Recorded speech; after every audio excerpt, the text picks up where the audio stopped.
this is a really important story to tell, and to understand this is particularly now, because, as I was saying before, race is central to our story. Race, race, race. And a lot of people don't like that. And a lot of people don't want to hear about it.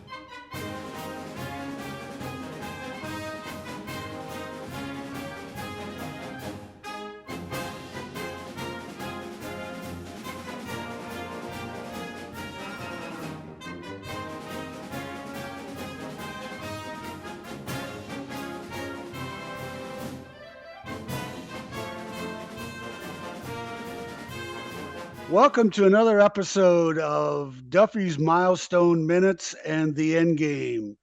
We are honored to have two college football Hall of Famers with us. Nebraska's Johnny Rodgers, the 1972 Heisman Trophy winner, and Oklahoma's Greg Pruitt, third in the 71 Heisman voting and second to Johnny in the 72 Heisman voting. And guys, I wore my National Football Foundation Hall of Fame t-shirt in honor of you guys. This is for the class of 2025, and which included Terry Hanratty from Notre Dame. All right.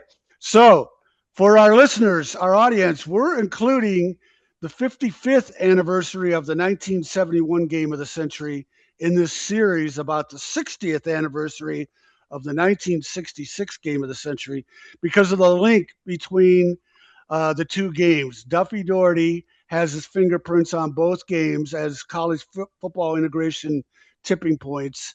In 66, Michigan State led college football integration with 20 black players. Notre Dame only had one. Back in those days, schools followed a policy, an unwritten quota policy of they didn't want more than a half dozen black players. Bob Duffy was the first one to abandon that. Bob Devaney, who coached under Duffy, did the same at Nebraska. And then Chuck Fairbanks, who played under Duffy, he and Barry Switzer, his offensive coordinator, did the same at Oklahoma. So the 1971 Game of the Century is the first one with two fully integrated rosters. So that's kind of the theme of our show today. And let me introduce everybody. We got my partner here, Bajan Bain, who is going to help us with this documentary we hope to produce. How you doing, Bajan?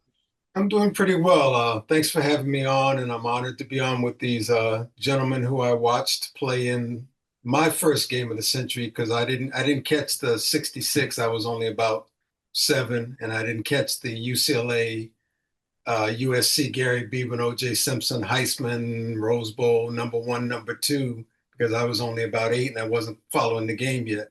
So these two gentlemen were my first Game of the Century. All right. And Johnny Rodgers and Greg Pruitt became good friends after they played in the 71 Game of the Century. How are you guys doing? Well, just fine. Thank you. We actually became friends before that. Prior to that, we went to the Kodak All-America awards thing in Miami, and we've been friends ever since. All right, great. Here's Wiley's kick, gets high. It holds up there. Rodgers takes the ball at the 30. He's hit and got away. Back upfield to the 35, to the 40. He's to the 45. He's to the 50, to the 45, to the 40, to the 35, to the 20, to the 10. He's all the way home. Holy moly! Man, woman, and child did that. Put them in the aisles. Johnny the Jet Rodgers just tore them loose from their shoes. Okay, Greg, you were on coverage for Johnny's punt return. Walk us through the play. And one thing I have great respect for you is you're a true sportsman. You admit you should have made the tackle on that play. Well, the whole play was really before that. When Johnny, like I said, we met in Miami at the All-American game. We became friends. So we used to call each other, talk to each other. I even visited Lincoln. The coaches didn't know that. But so we had this personal competition among ourselves. So the week that we got ready to play Nebraska, the subject of Johnny Rodgers is you have to be disciplined. You have to stay in your lanes and don't attack it. But Johnny and I had already been talking noise, so I wasn't listening to all of that. I was going to get Johnny myself. And that was a big mistake. Now, my grandmother used to say there's always some good in every tragedy. The tragedy was I didn't make the tackle, and as a result, we ended up losing the game. But the good is I learned from that, because I became a returner. And when people made the same mistake I made on Johnny, I made him pay like he made me pay. Thank you, Johnny. You're welcome, Greg. Glad to do it. All right, Johnny, take us through that play. It's an iconic moment in college football. Well, as I remember back, one of my deals was I never did fair catch. And Greg came down awful quick down there because he had a little animosity in his heart and had it just set on making sure that he covered it and got me. But as Lyle Brimmer said, he hit and got away. Well, he did hit me, but he didn't hit me hard enough to get me down. And I was able to get away, and he slinged me in a direction. And I went out, and next thing I know, I'm almost running to the referee. And the referee forced me back to the other way. And I pushed around and got to the sideline. And then I was able to make my way on in for the touchdown. But it was me and Greg had been talking to each other, and we were. I had him all ruffled up and everything, so he couldn't wait to get down there. If he had it broken down, I probably wouldn't have broke away. And I think I read for years people would greet you with what the announcer said: "Holy moly, man and woman." Well, they still do that even today. Lots of people and their children are coming up, and parents are talking to their kids about the game. And here in Nebraska, they talk about it pretty much all the time. It always comes up because somewhere or another they're seeing it for the first time, or parents are showing the kids. A lot of Nebraska fans are still talking about the game because they talk about it as being the game of the century here in Nebraska. Right. Okay, and I mentioned earlier this was the first time a game of the century had two fully integrated rosters. Johnny, talk about what Bob Devaney meant to you and the welcoming environment he created in Lincoln. Well, I was hell bent on trying to get to SC because Nebraska really hadn't won a championship since Jesus was a kid, and I was trying to get to SC to try to get more money and to get more exposure and everything. And after talking to Bob told me that if I came to the University of Nebraska, that he would recruit more African American players, more black players than any other time in history, and he would let them play. And that made a difference to me. But I really was not aware that the whole country didn't have black players. I just knew that we didn't have black players, so I had an idea that SC might have had some, but I was not really aware that there was a minimum of black players all over the country. But when he said that to me, how significantly it meant that he would recruit black players and let them play. But he did just that. He did recruit quite a few black players, enough to make a difference on our team, and he did let them play. And it made a difference in our win-loss record, I really do believe. Yeah, and one of the great ones he recruited a year before you was Rich Glover. Same thing for you, Greg. John Atkins, we had quite a few guys that really made a difference. Gary Dixon, we had some players, black players on the team, and I don't think they knew that they were some of the first black players, or there was a quota on black players at that particular time. Had no idea.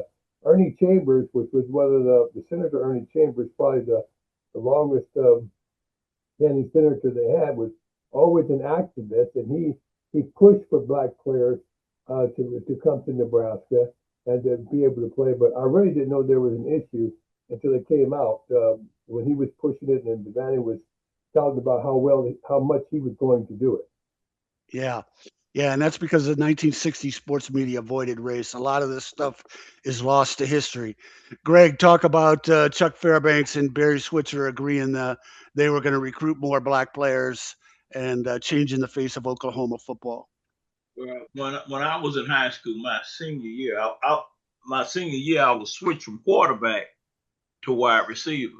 I had 3 teammates who had signed with the University of Oklahoma. Uh, uh, uh, Bill Michaels was the recruiter for Oklahoma, and so I had a lot of communicating with him, and he was very good friends with my high school coach, Wendell Mosley. And so there was a underclassman a year behind me named Gene Settlers. Gene Settlers was a linebacker. Everybody in the country was after Gene. He was one of those blue chip guys. And so the relationship we had with my high school coach, and he would express that to most of the recruiters, that if you don't get my okay, they're not coming. I don't care. They won't you unless I say it's okay for you to come. And so for Oklahoma, if you want to come and get Greg Pruitt, then you're gonna have to sign him, because I'm not gonna have Gene Settlers sign with Oklahoma. But at the time, now I didn't know about all this, but I knew Coach Mosley was real good friends with the offensive lineman coach Bill Michaels. So I'll make a small story, shorter story. Gene Sellers ended up going to UCLA. I was switched from quarterback to wide receiver because when I came out as a senior, there were no black in the NCAA quarterbacks, and so they switched me to wide receiver. I almost quit because I didn't like the change, but thankfully back then, the coaches say jump, you can only ask how high. So I made the move, and my mom she okayed that too, and so I ended up going to Oklahoma as a freshman. I recruited, and I went on campus and was recruited and coached. I had to actually do a workout, catch the ball for Coach Switzer, and so I passed that test. In fact, he jokes all the time. If you get to talk to him, he said when I came in, I did my workout. After the workout, I'm trying to think of the receiver for Oklahoma at the time. He was a number 1 receiver. He said, "We got a problem," and he said, "What was the problem?" He said, "We got to find I've got to find another position for the other guy to play." He said, "Why?" He said, "It's better than him." And so I ended up going to Oklahoma. It was a great choice. My mom helped me make it. In fact, I wasn't highly recruited. I had like 4 schools after me. And even 4 schools telling you the same thing can be confusing. So I told my mom, I don't know where I want to go. She said, "Okay, so this Sunday we're going to sit down at the table and I'm going to help you make your decision." So I said, "Okay." So on Sunday, I sit down at the table, only saw 1 envelope. I said, "Well, what happened to the other 3 envelopes?" She said, "We made a decision." So I ended up going to my other 3 guys. My mom could catch a ride with them to go see the games and all of that. And they were happy that the first year that they were there. So my mom was pretty much convinced that Oklahoma was the place for me to go. The one thing I want to add to what Greg said about Barry Switzer is it's in my book, The Right Thing to Do. Barry Switzer loved Duffy Daugherty, and he was a big help to me researching. And he said Duffy Daugherty did more for college football integration than any other coach in the country. And he talked about guys from Texas going past Oklahoma all the way to Michigan State. And of course, that includes the great Bubba Smith and Gene Washington and Jess Phillips. So they were all steered to Michigan State by Bubba's father, Willie Ray Smith. Let's move on here. So, Johnny, you were only the 4th Black Heisman Trophy winner. A lot of our younger audience isn't going to understand that. And for example, I talked about the unwritten quota, which the 1960 sports media ignored. USC only had 5 black players on their 62 national title team and only 7 on its 67 national title team. And one of them was San Francisco City College import O.J. Simpson. Talk about how Nebraska, Oklahoma, Michigan State, and schools like that changed the face of the game. Well, I think it was because of the coaching. I guess it comes down to Duffy Doherty had his hand into most of it, but Coach Devaney, in my opinion, didn't do that much coaching. You know, he was more of a player type coach. He would interact with the players, and I think he would get you to the point. I think we'd rather slide their ass on a razor blade than to disappoint Coach Devaney, because he was really the man. Tom Osborne was offensive coordinator, did a lot of the planning, whatever. And I think that our coaches, all of our coaches, I think could have been head coaches at any other university, but they chose to stay there with Bob Devaney because they just really believed in Bob Devaney, because he was just that kind of a guy. And every time that we did win a championship or we did win a national championship, all the money that came in went to those coaches and not so much to Bob Devaney. These days, a lot of coaches that get head coaches, they keep the money. Bob spreaded the money around to the coaches, so the coaches were motivated to stay there with him. And so I think that because of our assistant coaches had the intelligence of all head coaches and could have been head coaches everywhere, that we had strategic coaching at almost pretty much every position. And we were bringing in guys and to the point where we really were a team. I don't think that if I had the opportunity to leave and do other things, that I really would not have done it, because I would not really have wanted to leave the team. Yeah. And I should have mentioned earlier that when I was researching for this book, I got Johnny's book, An Era of Greatness. And he talks about the evolution of Nebraska football under Bob Devaney. And that was how I was able to determine the increasing number of black players after Devaney arrived. And there was an unofficial Oklahoma historian that helped me do the same at Oklahoma. Greg, talk about how Oklahoma and these other coaches played a role in changing the face of the game. Well, most of us we didn't have a close relationship with Coach Fairbanks. He kind of kept a distance. It was more so Coach Switzer was always around. I always tell people, I say, like, when Coach Fairbanks would walk in the locker room and you talking, it got real quiet. But Coach Switzer walked in the locker room, it didn't get so quiet. They kept doing what they were doing.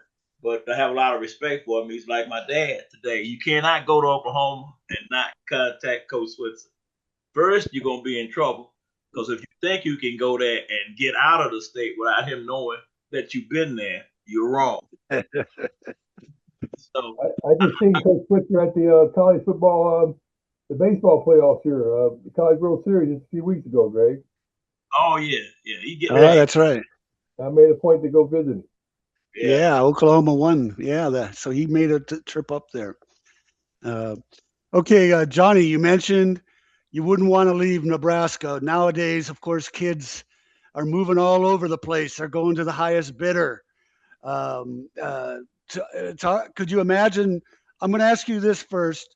Could you imagine leaving Nebraska? And then I'm going to ask Greg, what would a school have to pay, even Nebraska, for Johnny Rodgers to play? And if they had NIL back in the 70s, Johnny. Well, I really wouldn't have wanted to leave, but I think I could have been coerced into going.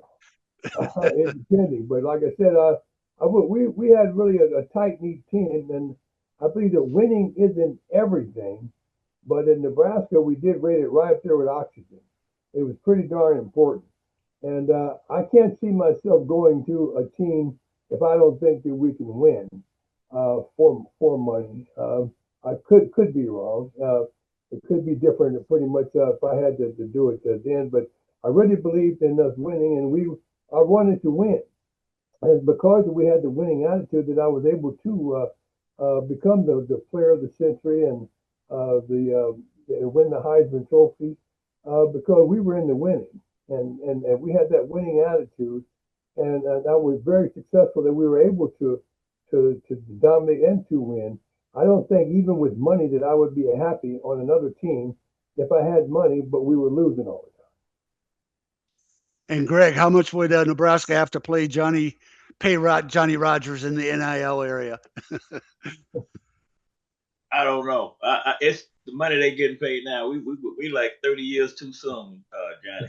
Here we are. Hurts your heart, don't it? We should have been getting paid. Greg should have got 5-10 million. You know, when I'm but he was bringing to the table. Yeah. Then that was a lot of money then. Yeah. Go ahead, Greg. No, I was saying that, I grew up poor, and just trying to get my mom to some of the games was a big deal. But I look and I can't believe it. All I can say is shake my head and just say we just came along too late, because even the high school players are getting paid. Yeah. But it's a tough game. We represent side of the game, and so this is kind of the physical and mental injuries that you get from football. It takes a long time to kind of show themselves. So it's no such thing as too much money. Yeah. Yeah. I don't have a problem with the players getting money. My problem is guys like Johnny Rodgers and Rich Glover built a tradition in Nebraska, not the guys that are being paid today. And same at Oklahoma. Mm-hmm. Greg Pruitt and all those great players, they built the tradition that made Oklahoma the powerhouse it is, not the guys that are getting paid today. So that's how it's a little backwards for me. You guys, we've discussed about the respect Bob Devaney and Barry Switzer and Chuck Fairbanks had for Duffy Daugherty. And I asked Bill Yeoman Jr. about this on an earlier podcast, if you go back and look at my string of podcasts, because Houston has a statue of Bill Yeoman, who was desegregated the Houston football program in 1964 with Warren McVeigh. And I asked Bill Yeoman Jr. about Houston having a statue of his dad, but Michigan State doesn't have a statue of Duffy Daugherty, who Bill Yeoman Sr. respected so greatly. What are your thoughts, Johnny? Certainly Bob Devaney deserves a statue. About no statue for Duffy Daugherty at Michigan State. And Greg, same question for you about Barry Switzer's statue and nothing for Duffy Daugherty. Johnny, you want to go first? They're probably mad at Duffy for integrating black players because he just took off. As time went on, it's gotten rather popular, and other coaches and teams have benefited from it. But Duffy got it started. He was really the man. Had he not did what he did at that time, they probably wouldn't be getting paid now. Greg? Yeah, I think that the impact that black players have brought to the game has changed the game, and the person that's responsible for that change and getting those guys those opportunities should have a statue. Yeah, right. I agree. Thank you, Bijan. Before I move on to final comments, jump in here. Well, I think it's interesting to have Mr. Pruitt on. For one reason, is that a big recruiting pipeline and corridor for Duffy Daugherty, especially in his game of the century, was Houston Beaumont. And so it's kind of ironic that we're kind of getting more Oklahoma into the story, and that with Greg's origin, the region that he comes from, a bunch of the ball players that we touch on in the docuseries, even in Colorado, we have like Cliff Branch from Houston Worthing.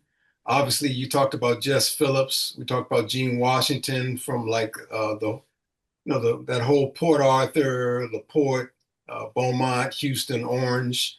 Several of those guys are very integral to this story. And of course, they became famous, a bunch of them on the 66 team.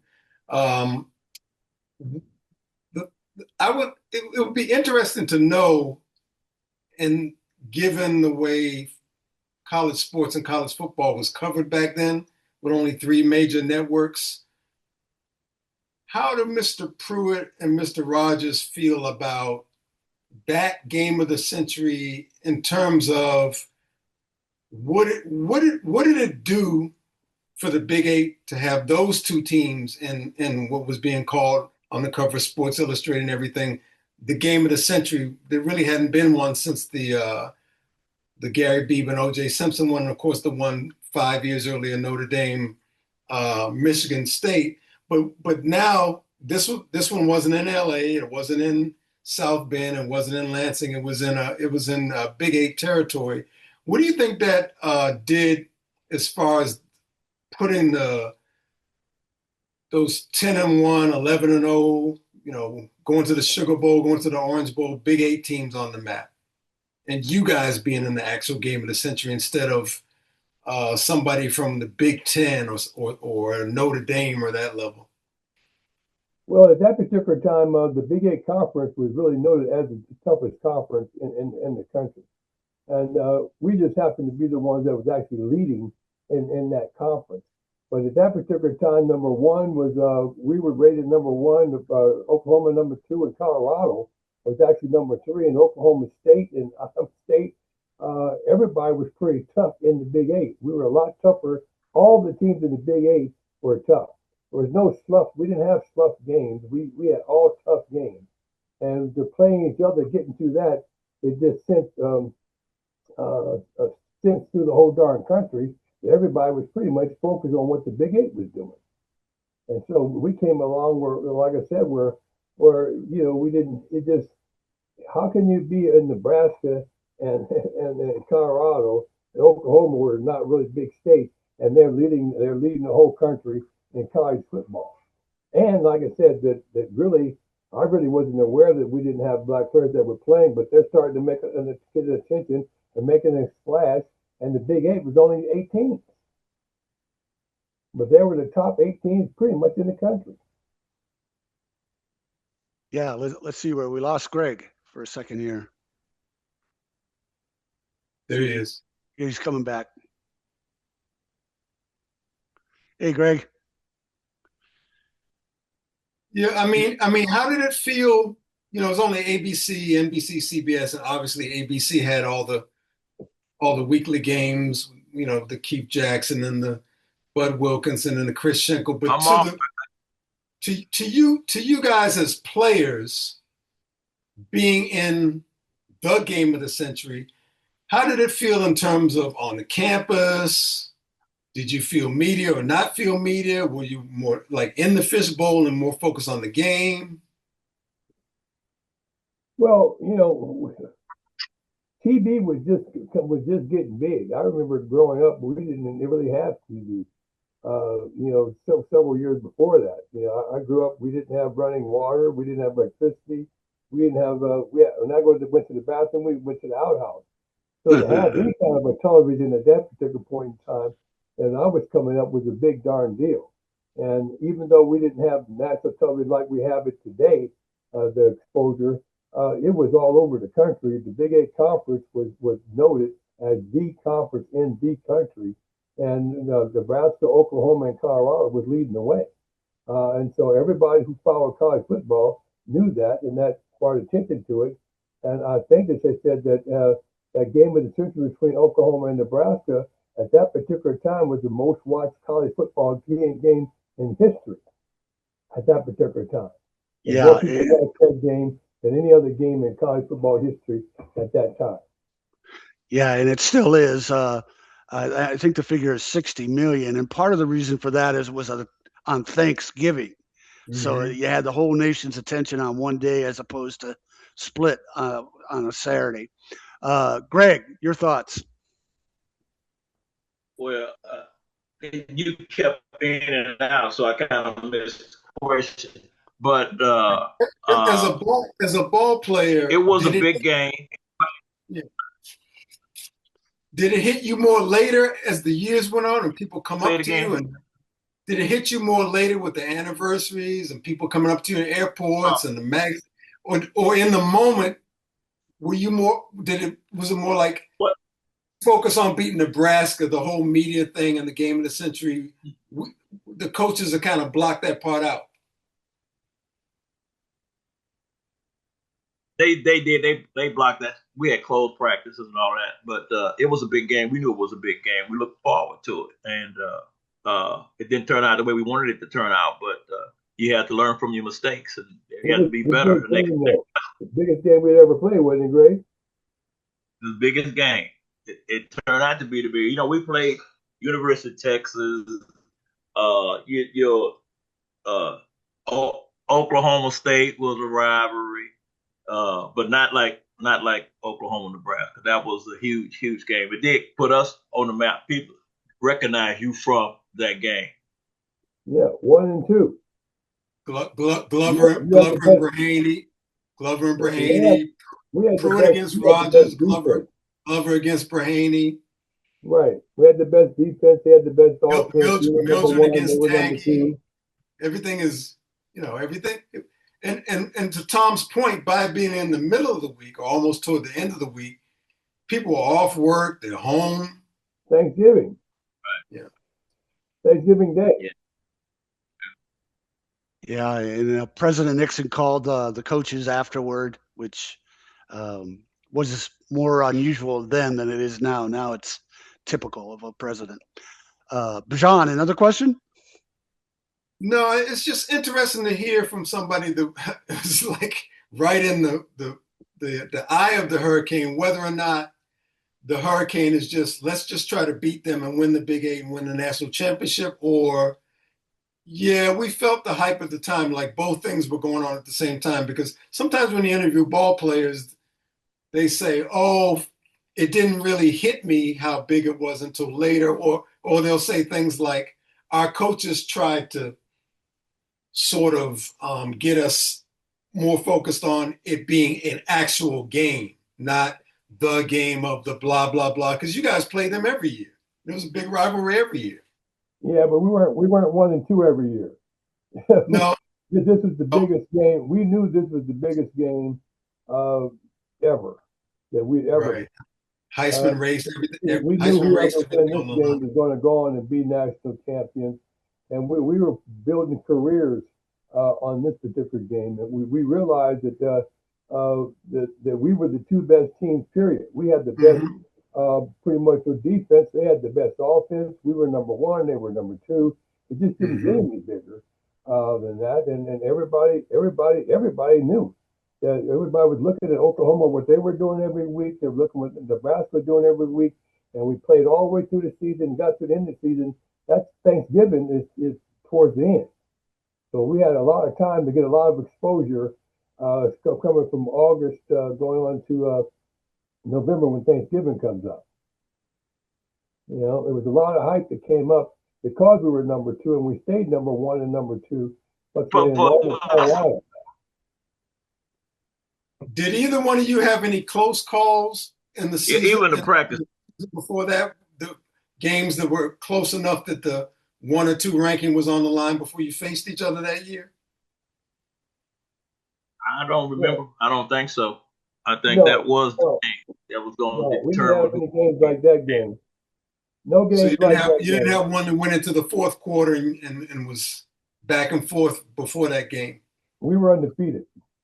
Yeah. We won. We had won the national championship the year before. Of course. So we were the team to beat. Then they had to beat us because we were the national champs. But they were capable. They had people. They had Do It Pruitt. Cross White, Wiley, and Pruitt. Yeah, they had Do It Pruitt. You guys had Willie Harper. Oh yeah, we had Willie Harper. Richie Glover. Richie Glover ended up being 3rd in the Heisman Trophy race, and he was a lineman. Yeah. They had the first Selman brother. Yeah, and they had the Selman brothers. Yeah. It was truly the game of the century at that particular time. It really was. And it the 2 coaches. Yeah, the coaches. the coaches came through. We had more hype than any other time in history. So it lived and did what it's supposed to do because it's going to be in history from now on. That pretty much is the game of that particular century, and we're looking forward to who's the one in the next century coming up. Great So story. we have that one locked down. Oh, What about the barbershop? Tom, what about the barbershop? Or have you already confirmed that the barbershop Lincoln and then bringing the barbers in? Yeah, I forget if that was you, Johnny, or Rich Glover that told me that. A lot of these black players at Southern schools, they were recruited all by themselves, and finding a place to get their hair cut was a problem. And when Bob Devaney realized that at Nebraska, he brought barbers down from Omaha to cut your hair. And that was just all about making it was a welcoming environment for you guys, right? Well, we're going to black barbers already. Ernie Chambers I was talking about Senator Ernie Chambers, who was an advocate for civil rights. He was a barber, and everybody in my community went to that barbershop anyway. So that was the number one barbershop. And I just went to Ernie Chambers' 89th birthday just the day before yesterday. He had a birthday party for him, but he was the senator, but he was an activist at that particular point in time, and so the barbershops are pretty popular. That was in Omaha or Lincoln? In Omaha. Okay, yeah. All right. Okay, well, let's wrap things up here. I want to get final comments from Johnny and Greg and Bijan. One of the sad things about the Michigan State Notre Dame rivalry is conference realignments ended the series. It used to be a traditional game every year, and they are going to play this year to recognize the 60th anniversary, but it's no longer an annual game.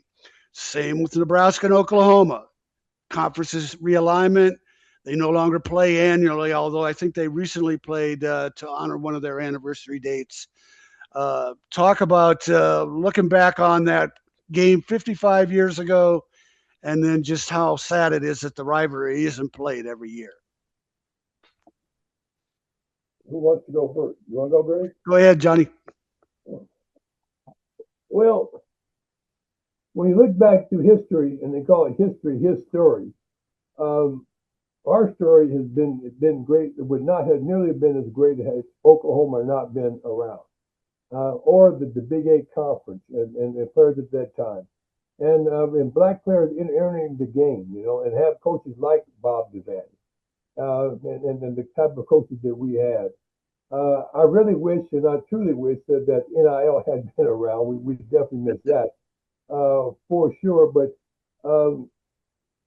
the only problem I have with NIL is that the players, I'm good for them going around, but if you sign a contract, you need to stay together. You have to have some unity amongst the team, and you got to know people, and we play for each other.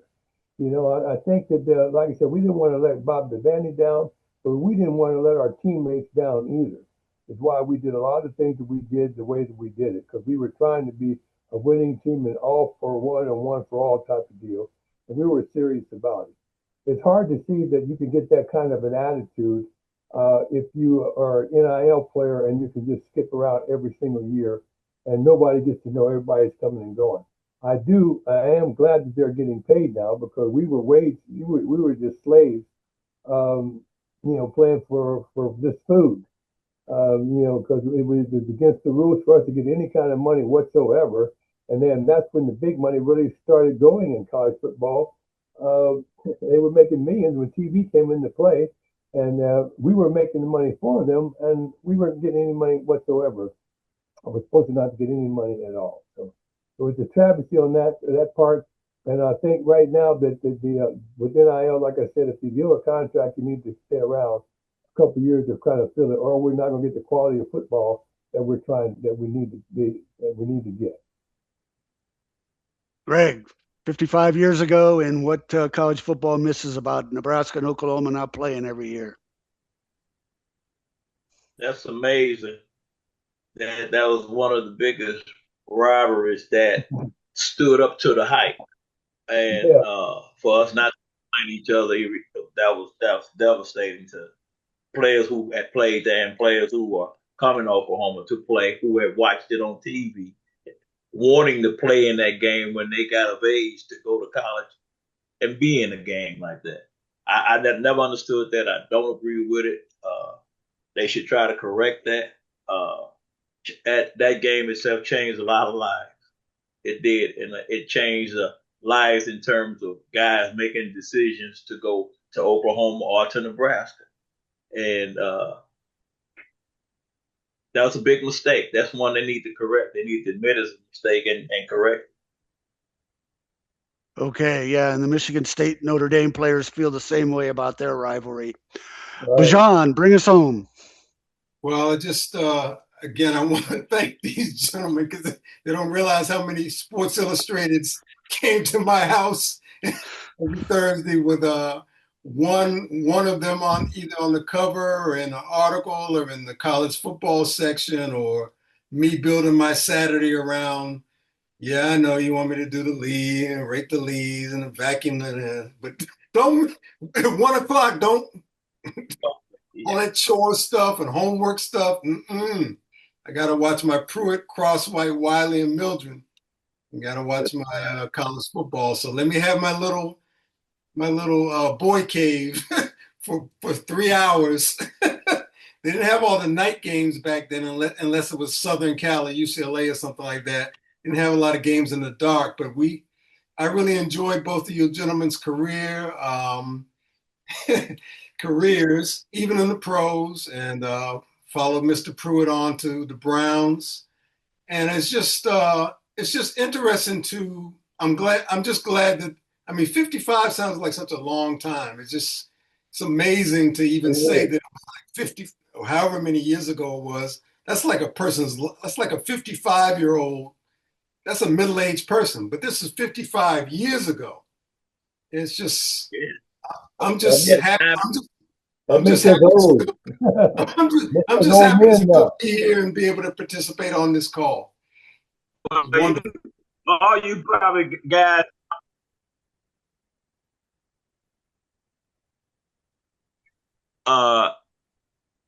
The receiver that I couldn't think of his name was Eddie Henry. Okay.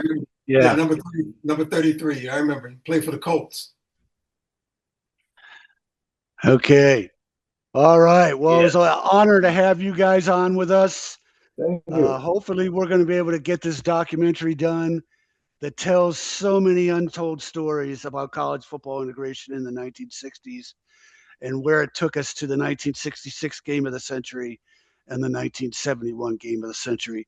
Thanks for watching, and share this with as many people as you know. And it's the Rose Bowl for Duffy Doherty. Game Changers of the Century sheds light on how longtime Michigan State football coach Duffy Doherty and his men from his coaching staff of the mid-1950s leveled the racial playing field in major college football by recruiting black players from all over the U.S. and attracting Southern and Southwestern talent whose high school coaches trusted their charges to these inclusive programs. Doherty and the coaching tree changed the game forever. I am so excited to be a producer for Game Changers of the Century. When you win, you're in the locker room, there's such a feeling of warmth and satisfaction. Doherty not only welcomed high school All-Americans, he took chances on lesser-touted players in black quarterbacks when that was a rarity. Assistant coaches from his early staff, including Bob Devaney and Dan Devine, and many players as well, went on to head successful programs at Nebraska, Arizona State, Oklahoma, Colorado, Houston, Notre Dame, and Missouri, where they too fielded rosters which were much more diverse than their opposition.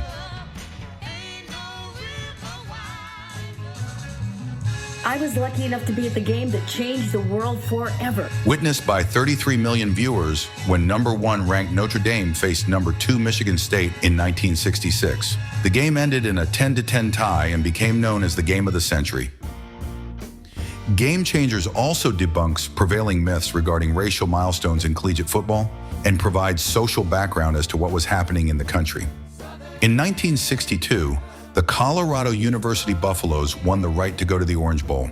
The committee would not allow the black players to stay in the same hotel. If we're going to go, we're going to be a team. Joe Romig, the team captain, told them they would boycott the Orange Bowl unless they could stay in the same hotel. 8 years later, another Colorado team would once again bump into the ugliness of racism. It's Alabama versus Colorado. It was Eddie Crowder's 1969 Buffs who matched up against Bear Bryant's Alabama Crimson Tide in the Liberty Bowl.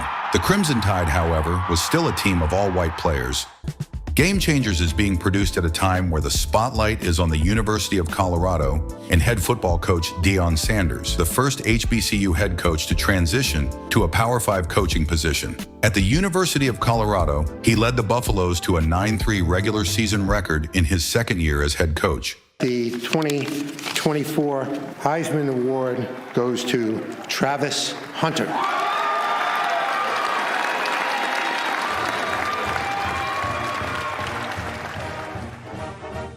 In the 2022 to 2023 season, the NCAA generated $1.3 billion in revenue from television broadcast rights, ticket sales, alumni donations, licensing, and advertisements. Additionally, in 2023, 9 NCAA programs brought in over $200 million each,